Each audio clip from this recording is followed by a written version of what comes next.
Hey guys, భర్తలకి భార్యలు రెస్టారెంట్లో ఒక వెయిటర్స్లా కనిపిస్తారు. ఎంత మంచిగా వంట చేసినా ఇంకా ఏదో మిస్ అయిందంటారు.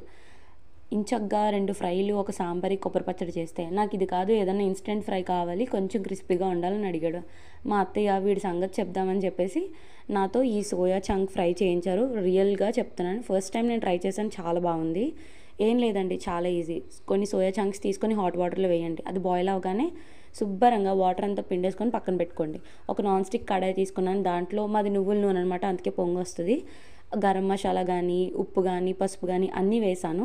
ఎప్పుడైతే కాస్త బాయిలింగ్ పాయింట్ రీచ్ అయిందో ఈ సోయా చంక్స్ అన్నీ కూడా దాంట్లో వేసాను. బట్ ఒక్కటి గుర్తుపెట్టుకోండి, లో ఫ్లేమ్లో పెట్టుకోవాలి. అండ్ నూనెలోనే మనం ఏ మసాలా వేయాలనుకుంటున్నాం కారంతో సహా అన్నీ వేసేయాలి. ఫస్ట్ నూనె బాగా బాయిల్ అయ్యి మసాలాలన్నీ వేగిన తర్వాతే సోయా చంక్స్ వేయండి. సో అప్పుడే ఆ చంక్స్కి ఆ మసాలా అనేది, ఉప్పు కారం అనేది కరెక్ట్గా పడుతుంది. జస్ట్ 5 minutesలో రెడీ అయిపోతుంది. Try and tell me how is it.